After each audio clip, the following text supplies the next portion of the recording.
Shalom, shalom, Israel, shalom. It's your brother Joshua back with another quick coffee break and a quick exhortation for the brothers and sisters in the truth. First and foremost, I want to give all honor and all glory to Yahweh, Ba'ashem Mashiach Yahushai, right? I just wanted to come with a quick exhortation, man. In these last days, it's a lot of manifold temptations. It's a lot of, folly, foolishness. It's a lot of falling away from the truth, man. It's a lot of brothers and sisters quitting, man, getting weary. Their footsteps are drying up, man, and they're tripping and finding stumbling blocks, man, and being deterred away from, being kingdom-minded in these last days, man, right?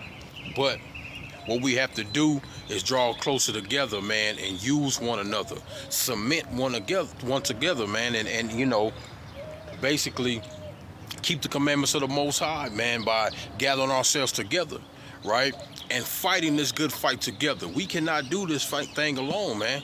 We cannot do this thing alone, man. This is one of the hardest things that we have to do, right?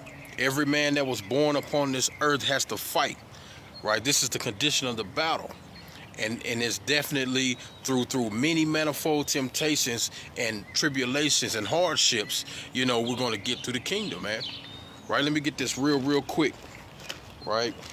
In the book of Acts, before I move on. Right? This is the book of Acts, chapter 14, and verse 22. It says, confirming the souls of the disciples and exhorting them to continue in the faith, and that we through much tribulation enter into the kingdom of God. So through much tribulation, we're going to enter into the kingdom of the Most High. So that's what's going on, is brothers and sisters are going through it on a daily, man, right? And some are fainting and falling by the wayside. But we have to fight for one another. We have to get one another's back, right? And we have to preferably be our brother's keeper, right? And that's what we do at WFI. We have that on our back, right? Our brother's keeper. And that's what we have to do. And what that means is you have to go to war for your brother. You have to fight these demons, because these spirits are not playing fair, right? One spirit is not just going to come and attack you, right? They're bringing legions of demons, man, to come jump you, to try to destroy you and kill you, man. So you need your brothers to have your back in these last days and bear the burden of your neighbor, man, right? Anything that your brother or your sister is going through, right, you have to be there to pray for them, to, exhort them, give them precepts, call them, text them, check up on them, do all these things, man, right? That's fulfilling the law of Yahweh Ba'ashem Yahushai, man, right? Let's get there real quick in the book of Galatians, real quick. This is the book of Galatians, right, chapter 6 and verse number 2, and it reads, bear ye one another's burdens, and so fulfill the law of Christ, man. So that's what you have to do, is bear your brother's burdens, man. Whatever he's going through, you have to take that on with him, man. Right? You have to take that on with him, put him on your back, and walk across that finish line with him, man. Right? Your brother might not be able to, get past a certain sin that you've put behind you. So you might have to give him a certain precepts or that certain advice on how you walk through that fire, man, and you came out unscathed at the end, right? And you have to talk them through sometime, man. And hey, it might not just take one time, man. It might not take just 2 times, man. You might have to continue to go to war and go to bat for your brother, man. Sometimes it happens. You might get called in the middle of the night, right? 2, 3 in the morning, when you got to get up early in the morning, man. Your brother wake up sweating, crying, reaching out to you, looking for some counsel. Man, be there for him, man, right? That's what we have to do in these last days. This is what real love looks like, man, that you don't suffer sin upon your neighbor, man. Right, let's get this in Matthew real quick. The book of Matthew, right, chapter 5 and verse number 41, right, and it reads, it's Matthew 5 and 41, and it reads, Salaki.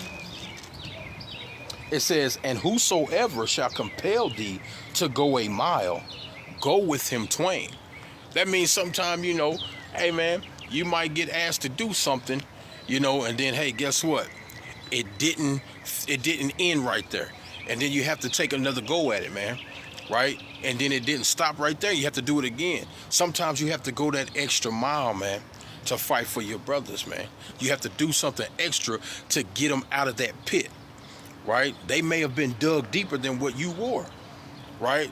They may not understand how hard it truly was for you to get out of that thing, man. So they looking for you that advice to say, okay, well, what is the ways that you did? What are the things that you know what I'm saying, that you know, the precepts that you used or the methods that you took to get rid of that spirit, man, right? So sometimes you got to go that extra mile and fight for your brother, man. And like I said, that's what it's all about in these last days. Not watching your brother fall. Not saying, oh, well, that's not me, right? You can't say, well, hey, I already got over that. I'm not finna go back into that same thing, man, with you. If you can't get over that, then you weak, man, right? That's not how you do things. You fight for your brother, man, no matter how long it takes, man, right? Patience with your brother, right? Having that attitude of, okay, you're going to win at the end, man, no matter what. If you got to drag him across that finish line, man, right? You got to be better than that, because sometimes, hey, you can't do this thing alone, man. When you in the dark by yourself, you can't find the light switch to turn on the light. You need an extra set of hands, man. You know what I'm saying? Filling on that wall, man, to flip that light on, man, right? So let's go to the classic real quick. Right, I don't want to make this too long, man, but I just want to get this exhortation right quick to tell brothers, man, to keep going, man. Fight for your brothers. Don't sit back and allow your brothers to fall, right? So this is the book of Ecclesiastes, chapter 4, verse 9. It says, 2 are better than 1, because they have a good reward for their labor. For if they fall, the one will lift up his fellow. But woe to him that is alone when he falleth, for he have not another to help him up. So the Lord said it's destruction or woe unto him that's by himself, that, you know, he falls, because he won't have nobody to call, pick up the phone, man, to go see, you know, to check up on him, none of that, man. So he's going to fall more and more and more until it's too late, man, and he's destroyed utterly, right? But when you have brothers that labor beside you every day, man, when you have a chance to call a brother, to get a precept, to get some type of counsel, man, some type of wisdom from your brother, man, some type of advice, man, utilize that thing, man. Right? Because it's destruction to those that are alone, those that are proud, and they don't want to confess their faults to their brothers. Those are going to fall as well, man. Right? So you can't be embarrassed to, hey, confess your sins to your brothers either. Right? You have to be upfront and honest so you can defeat that demon, man. Right? So you can help your brother go to war with you, man. Right? And it says, verse 11, again, if 2 lie together, then they have heat. But how can one be warm alone, man? And you can't get that real heat, man, that fire from the Lord. You can't spark that spirit back up, man, when you're by yourself, man, right? You out here in the world, and it's cold out here, man, and you shivering, and you need that protection of the Lord, man. But how you going to get that when you fighting by yourself and you're steady falling? You need somebody to pray for you, man. The Lord said a righteous prayer of a man, paraphrasing, availeth much, man.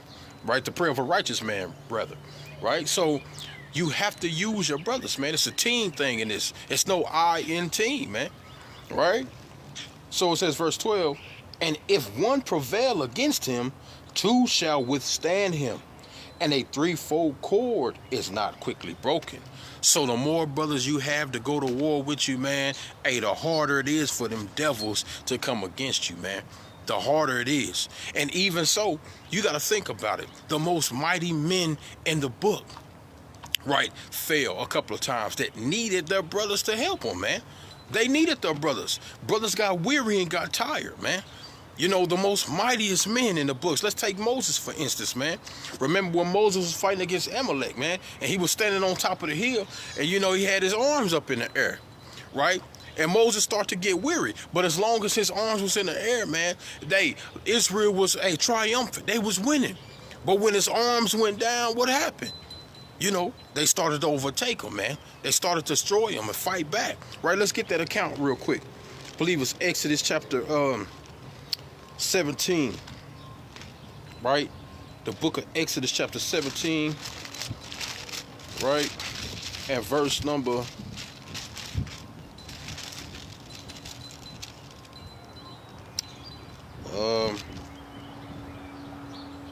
Salakia. Is it 17? I think it's 17 and let's try Khan. This is the book of Exodus chapter 17 and verse 11. Matter of fact, I'm going to start at verse 10. It says, "So Joshua did as Moses had said to him and fought with Amalek. And Moses, Aaron, and Hur went up to the top of the hill. And it came to pass, when Moses held up his hand, and Israel prevailed. And when he let down his hand, Amalek prevailed."